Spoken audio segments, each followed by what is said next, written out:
Eu me lembro do peso do silêncio como se fosse um objeto físico, o som abafado das palmas, o sussurro dos véus, e o latido distante de um cachorro que, por algum motivo, parecia marcar o compasso da minha dor. Estava há 8 meses grávida, embora as pessoas insistissem em chamar de 7, um detalhe que, naquele momento, importava menos do que o vazio dentro de mim. Havia um caixão à minha frente, polido e frio, com o nome do meu marido gravado em letras que tremiam quando eu as lia. Cada vez que eu olhava para ele, lembrava o riso que enchia a sala da nossa casa, as mãos calejadas que me seguravam quando tive medo do primeiro ultrassom, as promessas feitas baixinho sobre o futuro do nosso filho. O cheiro de flores misturava-se com o perfume barato de velas e com o leve odor de incenso que alguém trouxe para acalmar a cena. Minhas mãos estavam apoiadas na barriga, sentia um pontapé, suave e insistente, como se a criança tentasse me convencer a respirar por 2. Aquela pequena vida era a âncora que me impedia de desmoronar na frente de todo mundo. Ao redor, rostos conhecidos e estranhos desenhavam uma paisagem de condolências ensaiadas. Alguns vinham por respeito, outros por hábito, alguns talvez apenas por curiosidade. Havia olhos que desviavam, bocas que murmuravam: ela não vai dar conta, sozinha com um bebê, não sabe de negócios. Palavras assim cortavam mais fundo do que qualquer vento de outono. Minha mãe estava ali, mas não com a delicadeza que eu lembrava da infância. Havia uma rigidez em sua postura, um brilho calculado nos olhos que me deixou arrepiada. Ao lado dela, meu irmão falava pouco. Quando falava, havia uma impaciência mal camuflada que fez meu coração apertar. Em pequenos gestos, um suspiro mais longo, um olhar para casa, uma mão que tocava documentos sem motivo aparente. Senti a criança de que eu carregava ser percebida como um peso, como um fardo que poderia ser descartado. Como pude ter imaginado que, naquele momento, estaria cercada de proteção? A pergunta me martelava. Porque, em meio à tragédia, havia olhares que já calculavam perdas e ganhos. Essa dúvida se transformou em uma ferida aberta, uma pergunta sem resposta que eu carregaria comigo quando saísse da igreja, e que plantou a semente de um medo mais profundo. Será que minha própria família me via como vulnerável demais para lutar pelo que era meu? Eu segurava a respiração cada vez que sentia o bebê mover-se. Aquele pequeno movimento parecia um chamado para a coragem. Não sabia ainda como responderia ao que estava por vir, mas naquele instante jurei silenciosamente que não me dobraria tão facilmente. Havia dignidade no luto, sim, mas também nasceu ali uma chama quente de desconfiança, uma intenção de observar cada gesto, cada palavra, e não permitir que a fraqueza que todos supunham fosse a única história sobre mim. Eu resistiria, por mim e pelo nosso filho, sempre. Voltei da cerimônia com o corpo pesado e a cabeça cheia de memórias, achando que em casa encontraria abrigo. Em vez disso, encontrei uma reunião silenciosa entre a minha mãe e o meu irmão, como se tivessem esperado apenas o momento da minha fraqueza. Minha mãe levantou-se e falou com voz seca: não vai dar conta sozinha. A casa, os negócios, precisamos discutir isso. Aquela frase bateu em mim como um tapa. Minha mão foi automaticamente para a barriga. Dentro, o bebê se mexeu, como se protestasse junto comigo. Nós fizemos muitos sacrifícios por essa família, continuou meu irmão, e a declaração soou menos como lembrança e mais como reivindicação. Eles começaram a listar motivos: a necessidade de alguém com visão, a insegurança de uma viúva grávida, os perigos de manter tudo nas mãos de quem não entende de negócios. Cada argumento era um tijolo a mais na construção de uma narrativa que me excluía. Tentei responder com calma, lembrando as promessas e os planos que nós dois fizemos. Falei do trabalho do meu marido, das noites sem dormir, do contato próximo com os funcionários. Mas minhas palavras foram recebidas com olhares impacientes e gestos que diminuíam minha verdade. Em certo momento, minha mãe pegou um envelope sobre a mesa, documentos, pensei, e folheou-os com desdém, como se avaliasse mercadorias. Isso não é um ataque contra você, disse ela. É só uma reorganização para o bem da família. A frieza da frase me provocou náusea. Percebi, com clareza dolorosa, que não se tratava apenas de preocupação. Era um cálculo, uma pressa em arrematar o que julgavam perdido. A sensação de traição queimou minha garganta. Ali, cercada pelos que deveriam cuidar de mim, senti-me diminuída a um problema administrativo. Respirei fundo e, por dentro, recuei para as lembranças dos momentos bons. O riso do meu marido, os planos desenhados à mesa, o ultrassom em que choramos de alegria. Usei essas memórias como armadura. Não poderia entregar aquela história por um argumento frio. Então, firmei a voz e disse que não abriria mão, que ninguém tomaria a casa ou o negócio sem que eu tivesse minha voz e meu direito respeitados. Vi a impaciência transformar-se em ira contida. Meu irmão ameaçou medidas legais. Minha mãe falou em proteção familiar e redes de apoio que, na verdade, serviam a interesses próprios. Senti a coragem pulsar, apesar do medo. Não seria fácil, mas não cederia. Recusei-me a ceder. A promessa que fiz ao meu marido era maior do que qualquer pressão deles, e eu lembraria disso agora e sempre. O ar na sala parecia ter se transformado em chumbo. Cada palavra deles caía pesada sobre meu peito como se tivesse força própria. Minha mãe, que até então falará com uma frieza calculada, de repente ergueu a mão e agarrou um pedaço de madeira que estava apoiado no canto. Um cabo de vassoura grosso, velho, com marcas de uso. Eu não tive tempo de compreender como aquilo se desenvolveu. Antes que eu pudesse recuar, a madeira cortou o ar e acertou minha cabeça com um golpe surdo que fez estrelas explodirem por trás dos meus olhos. Senti calor e um gosto metálico na boca, e tudo que me veio foi uma única certeza: proteger o bebê, a qualquer custo. Minha mão foi instintivamente para a barriga, tentando segurar a vida que tremia dentro de mim. Mas a violência não cessou. Meu irmão, com o rosto distorcido por uma raiva que eu jamais reconheci como familiar, avançou. Empurrou-me, primeiro com palavras, depois com força. Uma investida brutal que me lançou contra a extremidade da mesa. A borda, afiada e fria, encontrou meu ventre. Um som estranho, seco, saiu de mim, e então a dor. Uma dor que borrava todo o pensamento racional, uma dor que vinha em ondas, como o mar quando quebra com fúria, e no meio dela uma sensação úmida e quente. Minha água havia se rompido. Gritei. Um som assustado, agudo, que ecoou pelas paredes da casa e parecia rasgar o espaço entre o que eu havia sido e o que agora me transformava. O bebê chutou, feroz, e naquele momento cada músculo do meu corpo se encheu de medo primitivo. Onde eu esperava mãos amparadoras, encontrei mãos que empurravam, olhos que se desviavam.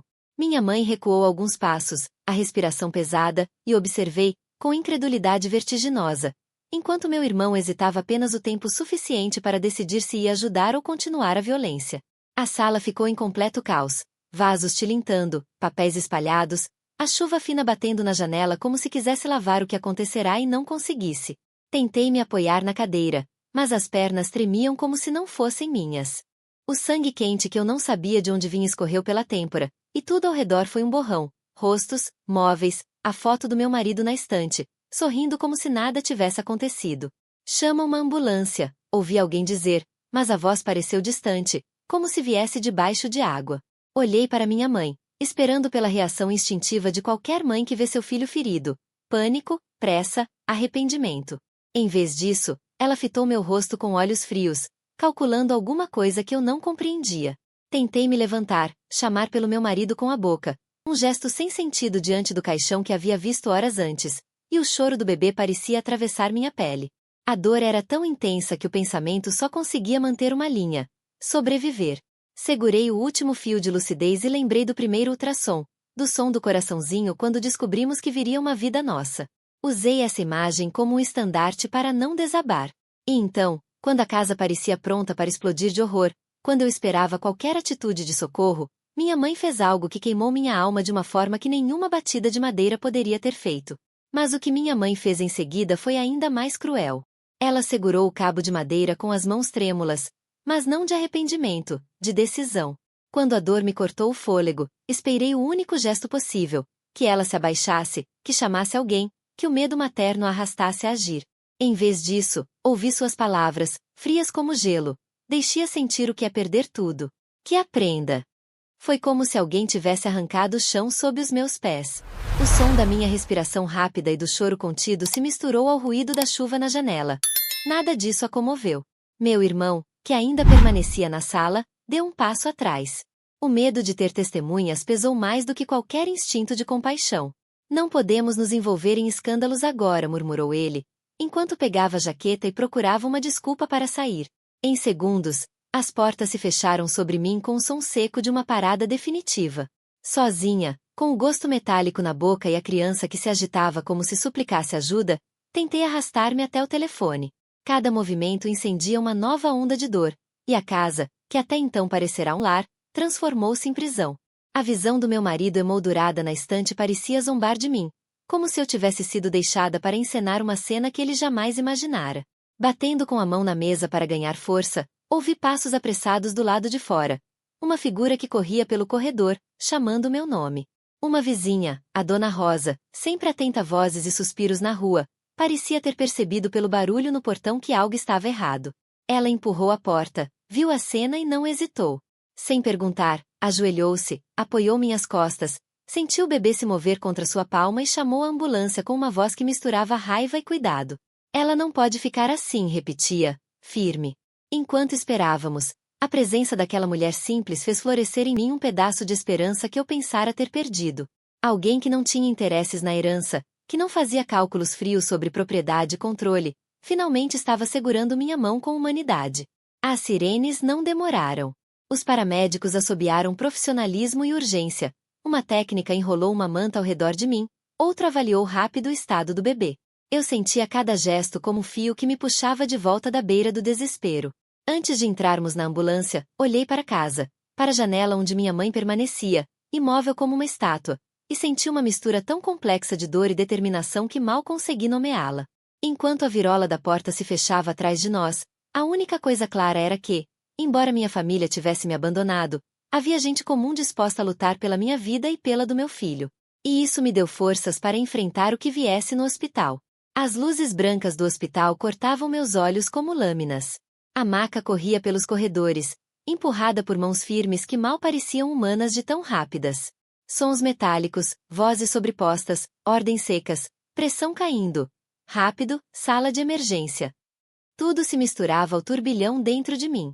Eu não tinha mais domínio sobre meu corpo, apenas o medo avassalador de perder o pequeno ser que ainda se agarrava à vida dentro de mim. Enquanto a máscara de oxigênio cobria meu rosto e a anestesia começava a se infiltrar, flashes de lembranças irromperam como lampejos no escuro. Vi meu marido pela primeira vez ao meu lado, na sala do ultrassom, segurando minha mão com força quando ouvimos aquele som grave e compassado, o coração do nosso bebê. Ele chorou antes de mim, e sussurrou, prometo que vou proteger vocês dois, custe o que custar. Essa promessa agora ecoava em mim, como se sua voz fosse o único escudo contra a morte que rondava.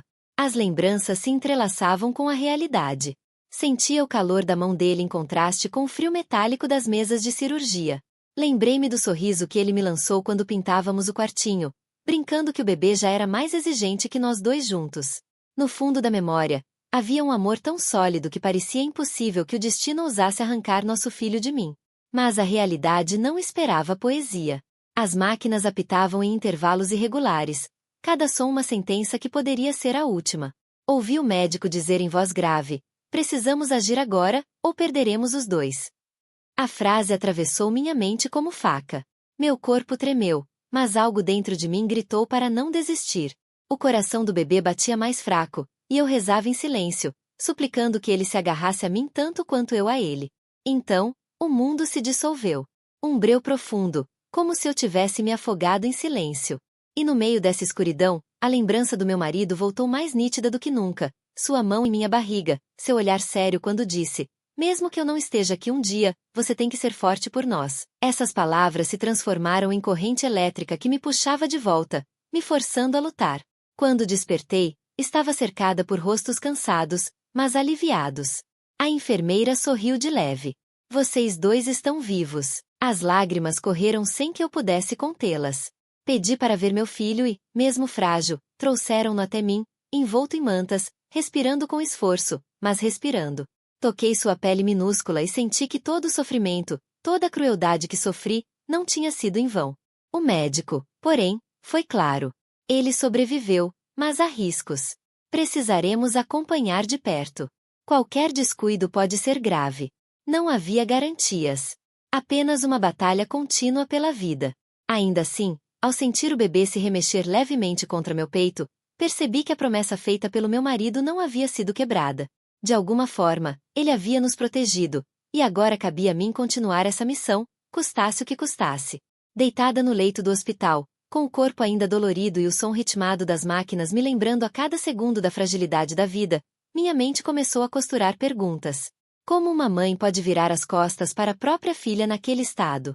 Como um irmão, alguém que cresceu ao meu lado, podia se transformar em cúmplice de tamanha crueldade? A resposta não estava apenas no momento da agressão, mas em anos de ressentimentos acumulados. Meu marido sempre fora o ponto de atrito. Ele veio de origem humilde, mas com inteligência e disciplina construiu um negócio sólido, conquistando respeito e prosperidade em pouco tempo.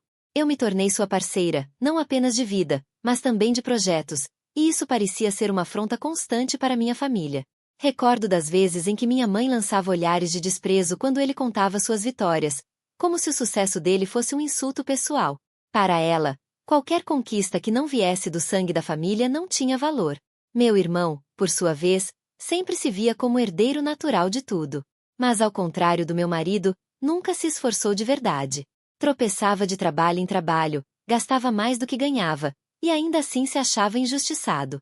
Quando meu marido morreu e o testamento foi lido, a bomba explodiu.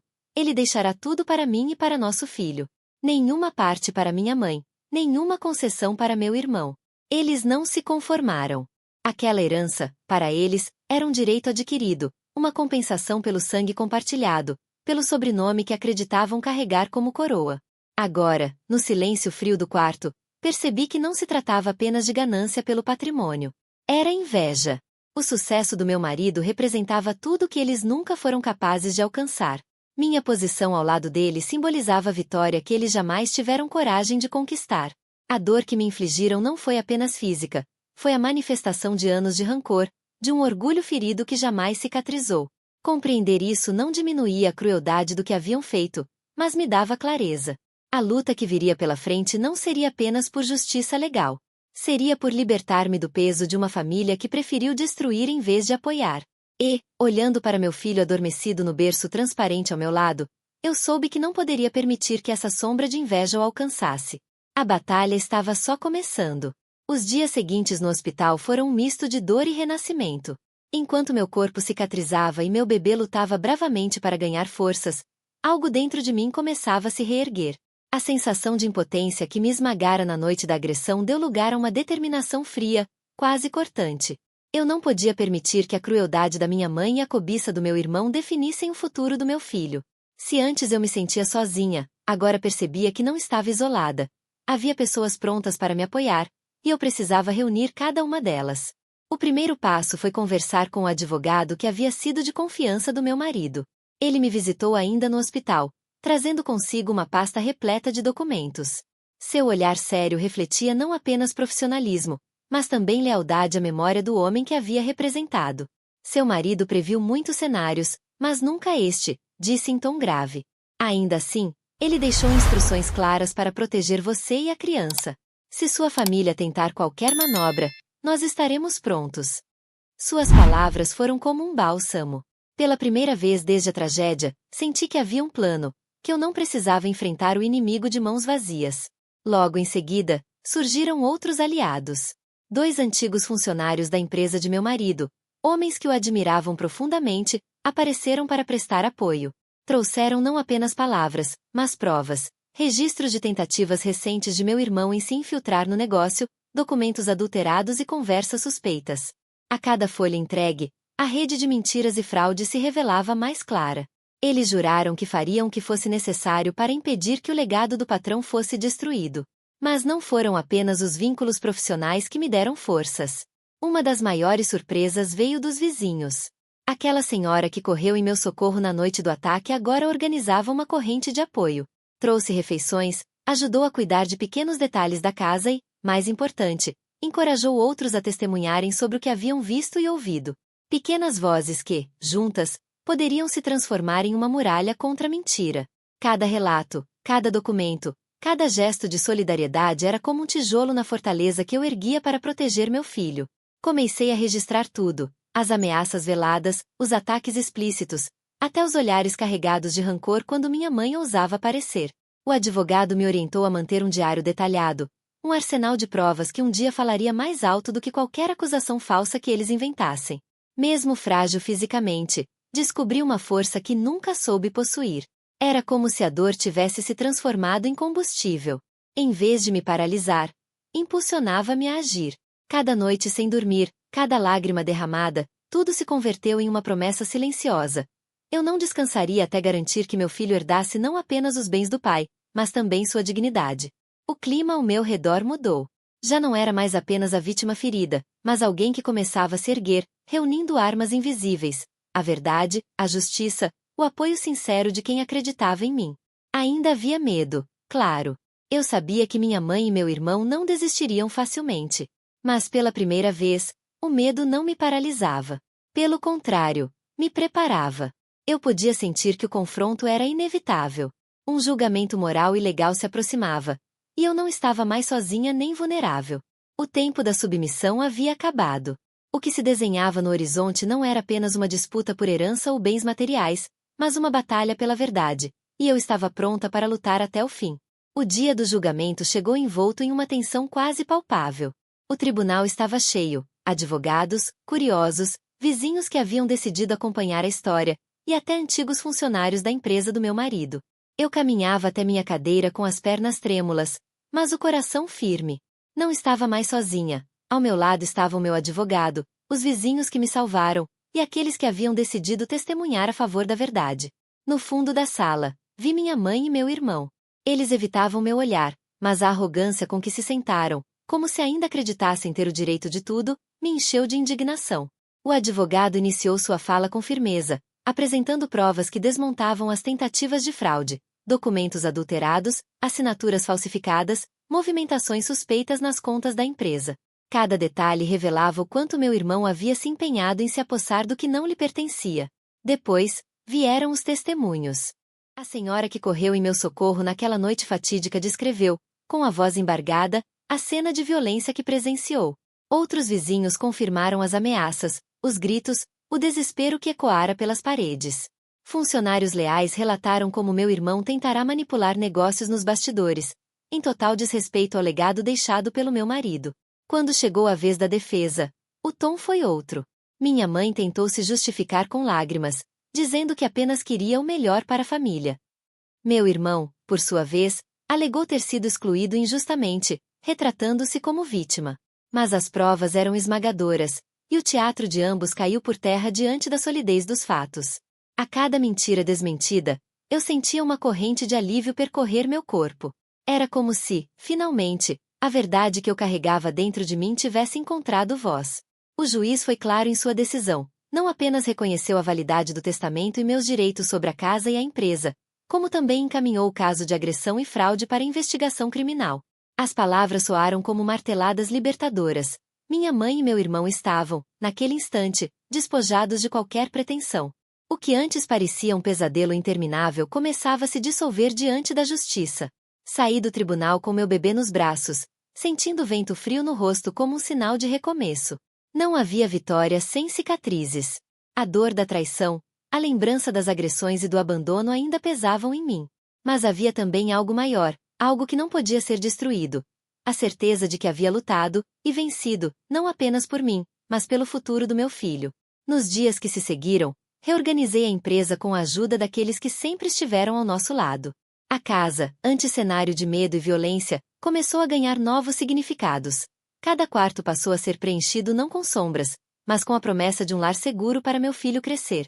À noite, quando segurava contra meu peito, sentia que todo o sofrimento havia se transformado em combustível para uma nova fase. A dor e a perda marcaram minha história, mas não a definiram. O que me definia agora era a esperança. Meu filho, tão pequeno e tão forte, era prova viva de que mesmo em meio à crueldade mais impensável, a vida pode florescer. Ele se tornou minha nova razão, minha nova força, meu verdadeiro legado. E se você sentiu essa história no coração, não esqueça de compartilhá-la. Porque a justiça só encontra eco quando as verdades são contadas. Essa foi a minha jornada de dor, traição e, acima de tudo, superação. Hoje, olho para o meu filho e vejo nele não apenas o futuro que preciso proteger, mas também a força que me manteve de pé. Se esta história tocou você, curta o vídeo, compartilhe e conte nos comentários o que te ajudou a se reerguer. A sua experiência pode ser o impulso que alguém precisa para encontrar o próprio recomeço.